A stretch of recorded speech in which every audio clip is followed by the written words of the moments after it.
Well, hello, California friends, and anyone tuning in. Welcome to Inclusive Strategies, Teaching All Students. I'm Jen Heebink. Let's get going. Welcome to your virtual EPEW 2021. And I just have to say, I feel so honored and privileged to be presenting to you. Just being a part of your conference. I follow so many of the physical education and adaptive physical education educators from your area of the US. And wow, my mind is just like going a million miles per minute right now, thinking like I get to be a part of what you guys are doing in California right now. It's so cool. So thank you, Cindy and Matthew, for reaching out. And let's continue on. Again, I'm Jen Heebink. I teach full-time developmental adaptive physical education. We call it DAPE in Minnesota, but it's adaptive physical education at Buffalo Community Middle School and Buffalo High School. And I have 11 years of experience. 2010 was the year I graduated from University of Wisconsin River Falls, and I am just humbled and privileged to share with you that I was the 2020 MinShape Adapted PE Toy. I think this year, this year has been so hard on us, and just to have any little good thing to carry us through, this was definitely one of the things that carried me through. So something about me that you should probably know is I have a really terrible Minnesota accent. So I apologize ahead of time if that bothers you, or maybe it just helps you engage a little bit more in my presentation. Great, whatever that does for you. But even my Minnesota friends say your accent is pretty terrible. So let's continue. If you are not on Twitter or haven't connected with me on Twitter, I am at Jen Heebink. And if you just need to send me a quick email or whatever, jheebink@bhmschools.org, feel free to do that. Some things that we're going to be talking through today, I'm going to move my little face here so you can see our learning targets. We want to be good teachers and put our learning targets on the board, right? We'll be able to see how we can shift our perception and our perspective towards teaching all students. And when it comes to this, my area of expertise is obviously physical education, adaptive PE. So we're kind of focusing in on people with disabilities, but really all students need to be included, right? We will be able to explore flexibility with equipment and switchwork to include all students. We will be able to explore how unified PE can be an inclusion strategy, and then explore how we're heroes, because I'm told that the theme of this event this year is how we are heroes. So I'm going to share all those things with you from what I've learned. I share a lot from my heart as well, so I hope you guys kind of can take something back, a little nugget with you as you continue onward. So my challenge that I always put for myself, that I put on my board every single day and I share with my students, is that we need to press into the awkward, weird, different, unique space between what you know and what you don't. This is how we're going to change the world. And I think the easiest way to share how that works for our students is that when we have one perception or one perspective, we've taken in all of our experiences from the way that we grew up, the way we have lived our life, where we live, how much money, what relation, what religion, what race, and all that. We've experienced that one way. And if you have grown up a different way, well, you're going to see things a different way. And so if one person comes up in saying, I see it as a 6, that big number on the ground, and another person who has had a different perception of life says, I see that as a 9, well, we need to figure out how we can walk to the other side of the number and really kind of see that all stories, everybody has a story, and that all those stories matter. And I think as adapted PE teachers, we need to maybe be challenged with what our students can do rather than thinking about what they can. I love Jody Duff. If you haven't connected with her on Twitter, she was an adapted PE toy, national adapted PE toy a while back. She came to our MinDape conference, represent MinDape. This is our Minnesota conference in September. I will give you the link to that in the chat. I want you guys to come to our conference as well. It's in person this year. But thinking about what a kid can do rather than what they can't, when we do that as adapted PE teachers, we empower our students.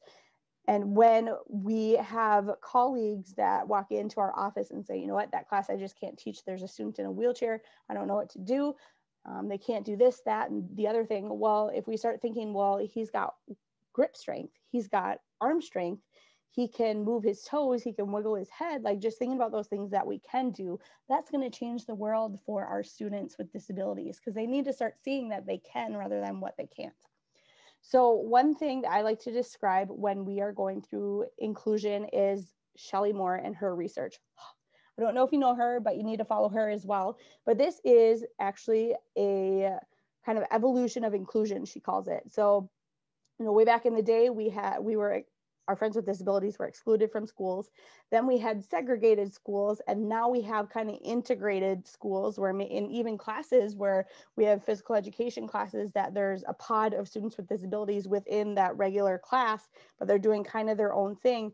Or then they have inclusion where we have friends who understand other people's stories, and they just open up the world for our friends with special needs in such special ways. But then when we have the unified evolution of inclusion bubble, we're talking about that we understand other people's perceptions. We understand people who have disabilities, and I'm making the world a better place. I am an advocate for my friend with disabilities. I know that social justice and things happen, injustices happen for my friends with disabilities, and I'm going to make it a better world for that. That is when you have the most world change, is in that unified bubble. So we'll talk more about unified in a little bit. So what I want to start with is some of us, we just need to look inside our closets and see what we have and how we can adapt. And I'm just going to share some really easy switcheroo things to start off with and kind of give you an idea of what I do. So to start off with, when, you know, we all have been doing this horrible distance learning stuff, but it's just what we had to do. Can your virtual activities in your virtual classrooms be done by a student in a wheelchair? So for instance, I just want to show you really quick, do your students see themselves in your virtual classrooms? Are they well represented? Really quick little click here to Nicole McCoy. Shout out to you if you're at this conference. I love everything you post. Way to go, lady. So here she's made some really awesome videos of people with and without disabilities dancing. I just love that. Way to go. Oops, we click. Close that down. Close that down. Okay, here we go. So next one, I'm going to show you some of the flexibility with equipment. Like I said, quick switcheroos. If you're working on tennis, are you tied to that tennis ball, or can you switch it out to a bigger, lighter ball? Can you use a beach ball? Can you use a Walmart size playground ball? Can you use a mannequin balls for volleyball to kind of slow it down? You can do social emotional activities with those giant mannequins. When you're working with birdies, are you tied to that little small birdie for your students, or can you use large birdies to kind of progress your student down and be confident so that we can have more contact, more success, and be able to make some progress? The way that I work my nets is in my class. I'm going to show you a video, but I have regular size nets. I also use a lower net. I use jump rope nets sometimes. Sometimes I just use a line on the floor just to keep it easy. And sometimes I don't even use a line for a net, because it just helps our kids work on just this simple isolated skill sometimes. So, and you know, playing floorball, man, you get so many reps in floorball without having to chase everything down. So also, are you stuck if you're using football? If you're playing football, are you stuck on using footballs? Those things are really hard to grip and throw, and they're heavy. Can you switch it out for a gator ball and still accomplish the same competency? Learning how to run a route, throwing and catching through space, throwing and catching to a target, trajectory, all that stuff. And then, like I said, switching out the regular volleyballs for a giant Walgreen or Walmart playground ball. We actually did this with our middle school, and it made volleyball so much more fun, even for the general education classes. So here's kind of what I bring in my basket to my net games activities. So I use this speed mitten racket because they have short necks, right? Kind of shortens it up. I have speed mitten birdies. These are like the regular birdies. And then I have these giant birdies. Five Below is the best place to get big equipment. So check that out. And also these mesh lighter kind of rackets go with this big birdie. It was, go to Five Below. And then this is those Walmart balls. And then we have just a regular tennis racket for our kids that are really hitting and striking well, hitting all those competencies. We have some yarn balls and wiffle balls, and then this bean bag with this foam paddle. Okay, I came up with this. I'm going to share a little bit about that. So thinking about what one of my students can do, what I did is I took a foam paddle, I added Dicem on the top. It's a sticky rubber so that whatever I put on there, it doesn't fall off very easily, right? And then I put the extension, a cut noodle on the racket to kind of tuck it under his arm because he can tuck things under his arm. That's where he's strongest, right? My student has less grip strength. So I'm going to tuck it under their arm where he can. And then I'm going to use a bean bag instead of a wiffle ball to have him practice balancing while he is able to push. He's got an electric wheelchair, a motorized chair. So as other students are walking around and balancing with the racket, he is doing balancing with the racket as well, but he's got some different equipment to help him do that. And then, like I said, I isolate the arm activity to, oh, here's something. Isolate your arms and take away the legs. Focus on the upper half of the body and take away the bottom difficulty. Here's what I'm talking about. Have your student sit in a chair if they need it, if we have some mobility concerns. Have them take the walking and the stepping in opposition out and just work on that grip strength and that arm activity. Here we're using a beach ball and that speed mitten racket. I also have used a chair to help my students who just plop on the floor and do nothing. Well, if we have a chair, then at least they're off the ground and we're doing warm-ups from the chair, hitting from the chair, throwing from the chair. Actually, it's crazy, but I get a lot more activity out of my student who is sitting in a chair than I do when I don't have the chair. So consider that as well. Okay, and then the next thing I kind of want to touch on is our students in wheelchairs or our students who are blind and visually impaired. Some different things that I love doing with them is giving them the feeling of the activity because they might not be able to do the activity. But if we're talking about, roller skating or rollerblading, our students in a wheelchair, it's great that they wheel, but they do that every day. That's nothing new to them. So why don't we give them the feeling of putting their roller skates on and either putting it on their foot plates, or if you could build up like some kind of scooter to allow them to move their feet rolling back and forth, allow them to feel the heaviness underneath their feet that they have rollers on, or maybe like a scooter or skates, on their feet. That would be great. Also, my blind and visual impairment students who have blind and visual impairments, they shared with me that they never rode a bike before. Can you imagine that? I've never felt the wind on my face, Mrs. Heebink. And so I dug in my closet and I found a tandem bike from a previous DAPE teacher, and I got it tuned up and I took my students, I drove in the front and they got to pedal in the back, and wow, they were just laughing and screaming with joy because they compared it to a roller coaster. So just giving students the feeling of what it's like to have joy in movement is really, really huge.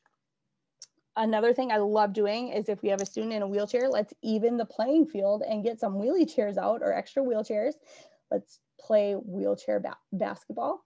Or if you're doing an activity where you can maybe have some of your students in wheelchairs to kind of even it all out, you're going to see a lot of empathy grow for the people that they're working with.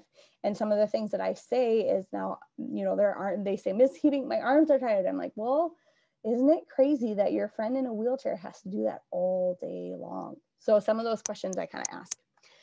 And then some things I like to do, and as adapted PE teachers, we need to figure out sometimes how to make things more visual. And, virtual classrooms are really great, but I'm talking about this kind of stuff.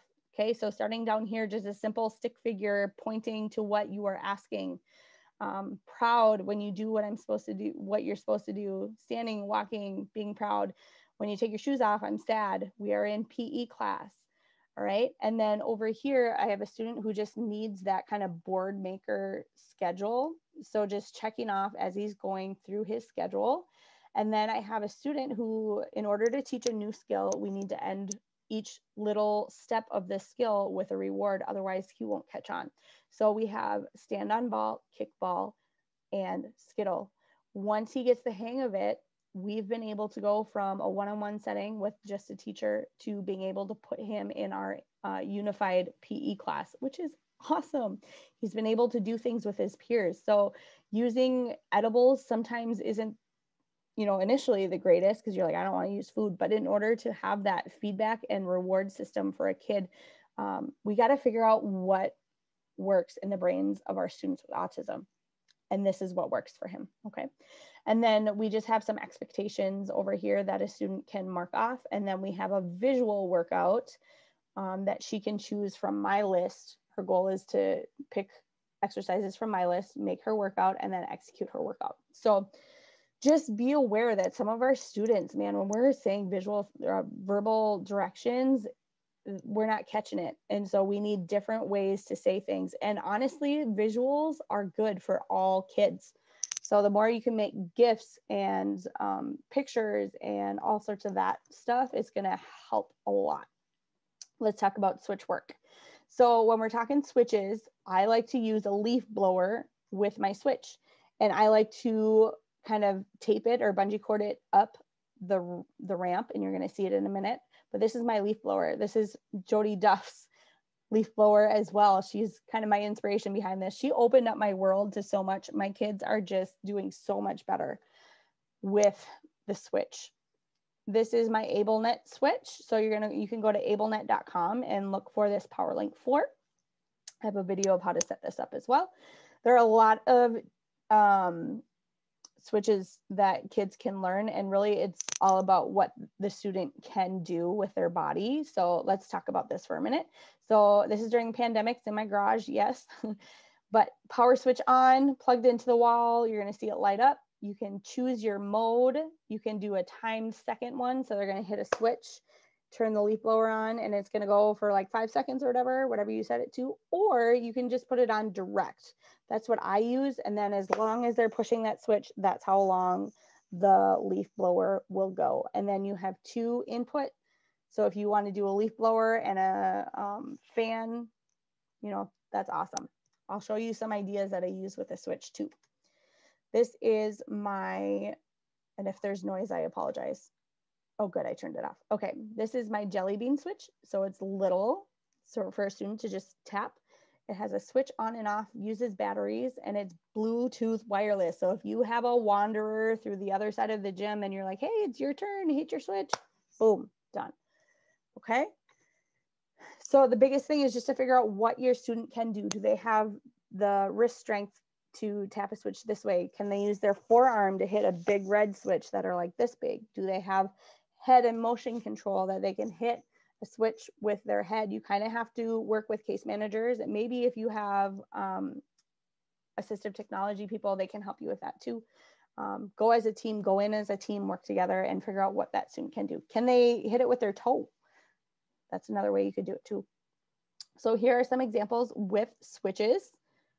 So he's calling the play. He's got that yellow switch. He's never, been able to play football before, honestly, with a switch. Normally he's off cheering the team, whatever. We're trying to figure out how to get him involved. So this is a featherlight or fingerlight ball, I think. And I just use a basket. So different ways that you can use equipment. This is, my little Hannah helped me on this, but this is volleyball. So now we're doing partner work, right? One student hits the switch.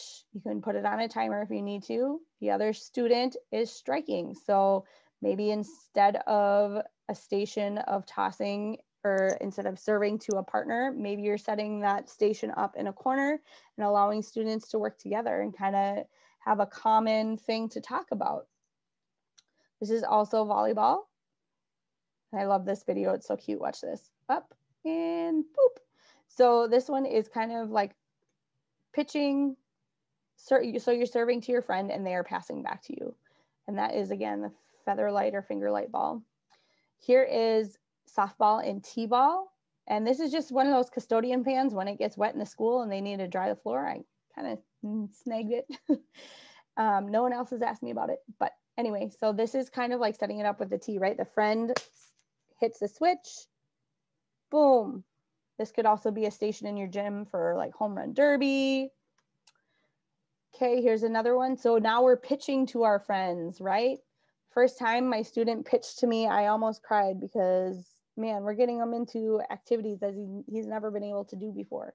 And we're not having paras, you know, over the shoulder and doing hand over hand. It's lovely.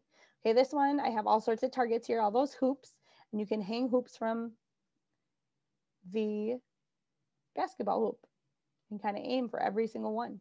That's throwing to a target.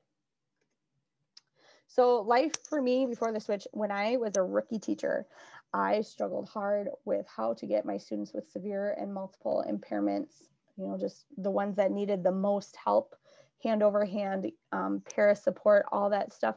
How do I get them included into a game? I struggled, honestly. It was hand over hand with paras, hand over hand with me, off on their own, doing their own thing. But now I can have these kids playing basketball, shooting at a hoop. I have a station set up right in the thick of everything, as long as it's safe in their least restrictive environment. And all of a sudden, our kids with general physical education have something to talk about with kids who are using the switch. And it's this common thing, right? Kids talk about sports all the time, but be able to have an engaged conversation or, you know, a different way to communicate if they're nonverbal with it just increases their character, everybody's character, because now we're making new friends, pushing into that unique, different space. We're teaching kids about that, right? Social emotional learning. All right, let's talk about unified PE.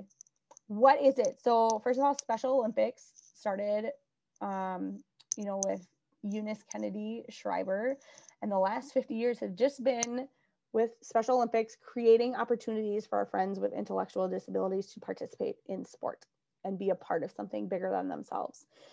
We have found, Special Olympics has found that mission is so much greater when you partner people with and without disabilities together, because now you are engaging people who can help and make the world a better place from where they are at.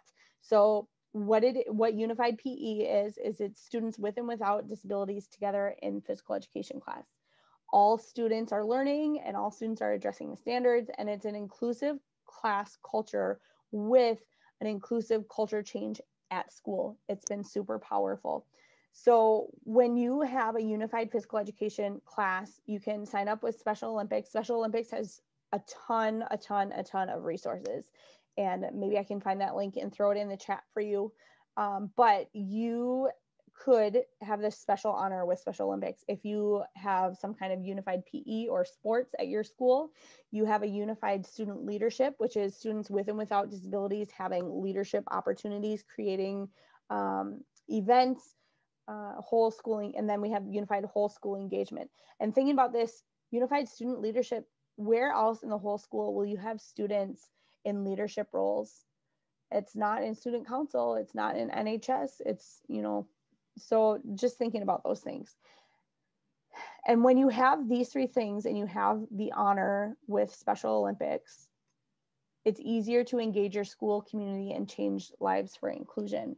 Kids with and without disabilities find ownership in what they learn and easy opportunities for fundraising for things that you can never normally afford. I'll talk more about what we did this year. And then kids really live for this class. Kids will tell me, I get out of bed and come to school because I want to go to Unified PE and be with my friends. Kids tell me, I'm taking so-and-so to Perkins. I promposed my friend, my teammate in class. I'm taking so-and-so to prom.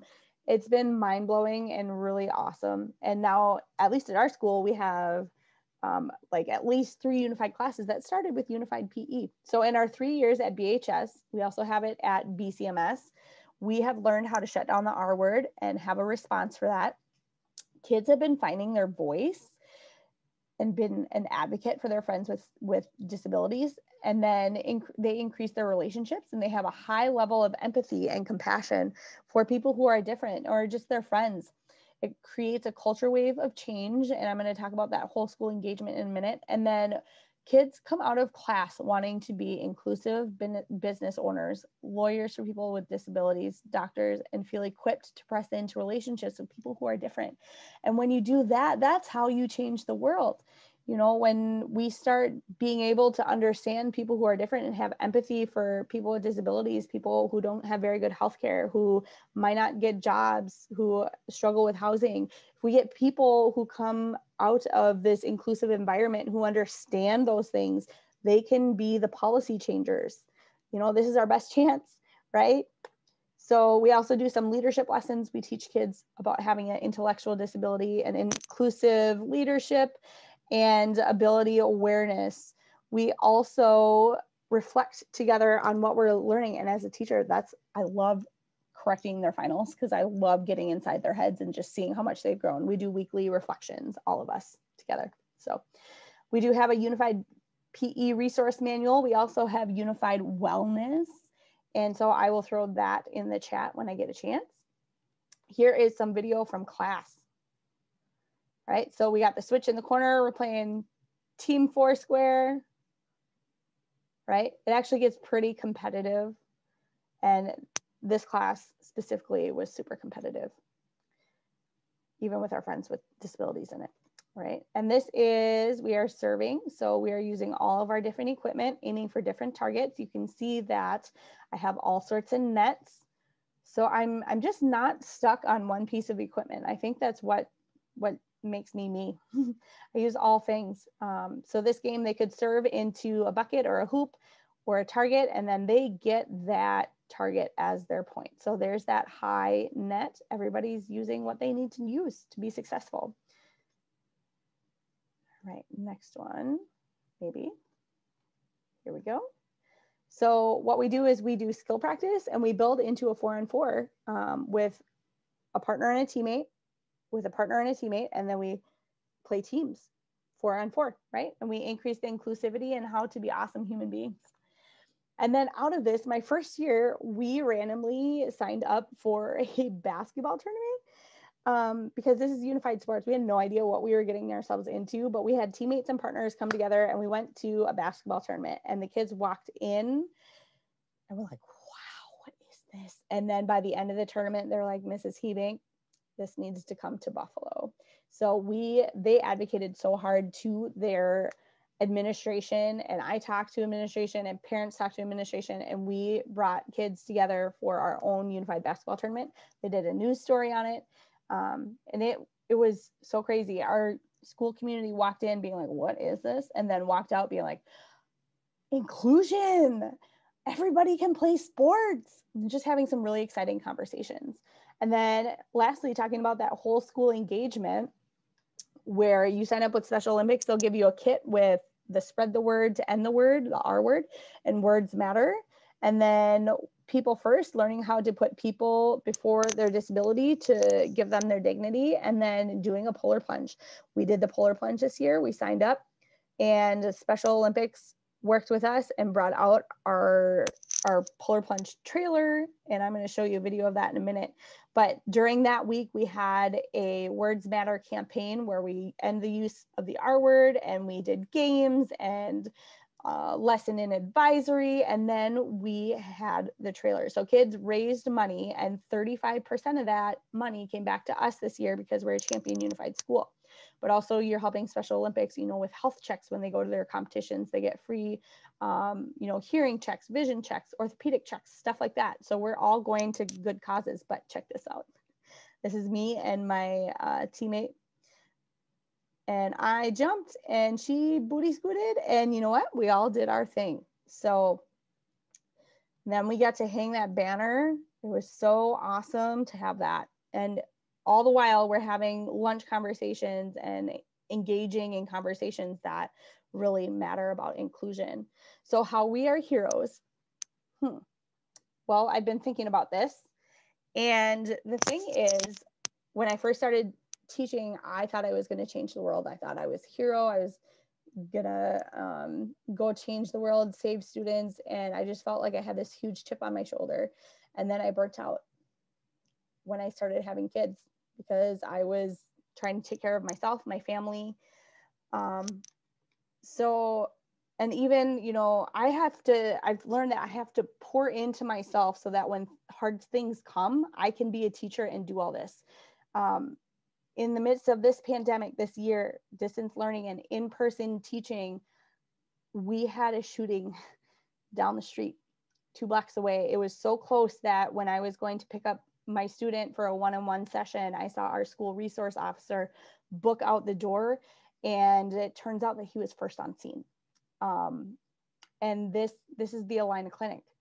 We made national news, and it was heartbreaking, and we were responding to this. Phy-Ed teachers literally opened up their whole space, and we were feeding hungry kids and getting water to thirsty teachers. And it's something that you hope you never have to do. But honestly, like, we as PE teachers have the opportunity that when things get hard, we teach kids how to calm themselves, how to be physically active and take care of themselves. When everything else seems dark, you turn the lights to a different color in the darkness, and they light up that Allina Clinic, our school color, purple, because something so dark happened there. But when they turn that color to purple, it's like, oh, we're Buffalo. We're strong. We're Buffalo strong. That's the hashtag, right? So we can give shades of hope for that. And, you know, if you're feeling burnt out right now, it's not because you often feel tired. You often feel tired, not because you've done too much, but it's because you've done too little of what sparks the light in you. Call that the pandemic. We got to figure out what sparks the light in us again. And I feel like as adapted PE teachers and as a unified teacher and adapted PE teacher, it's taught me that we are actually creating the heroes. And that's why it's so exhausting sometimes. But you are creating and launching heroes into the world. Inclusive culture creates future inclusive culture, and it multiplies. I'm one teacher, but there are hundreds of students. And so if we can step into that awkward, unique place where we can change the world, then our kids will learn that skill. They'll learn how to be brave as a skill, and they will change the world. That's why we're hero makers. I don't think we were made to be the heroes in the first place. I think we were hero builders, hero makers, hero creators. So when we're talking about this, if we can step into the awkward, different, unique space between what you know and what you don't, and you're able to help kids understand and walk to the other side of the number, if we can start teaching kids what they can do instead of what they can't, that's how we're going to change the world. So my questions for you are, what kind of inclusive strategies are you going to take back with you? Think of all the things. If you can take one thing, I've done my job.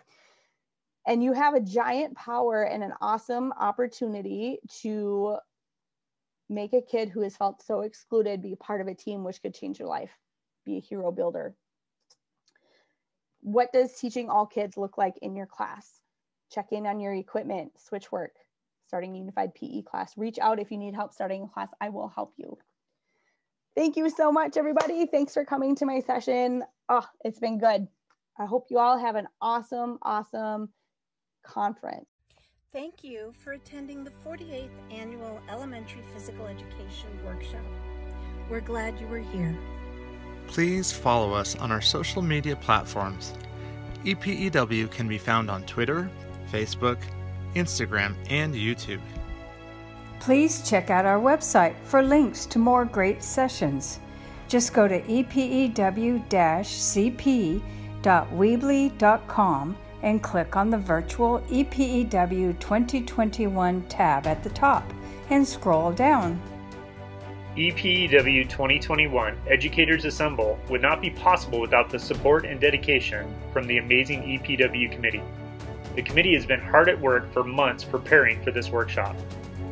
Thank you to Linda McGee, Barbara Groton, Scott Wilson, Stephanie Sandino, Julie Miller, Jessica Monlux, Kayla Ailman, Shelby Lozano, Andrea Chavez, Scott Townsend, and Cindy Chase. Thank you for attending EPEW, where our motto is, come to learn, leave as family.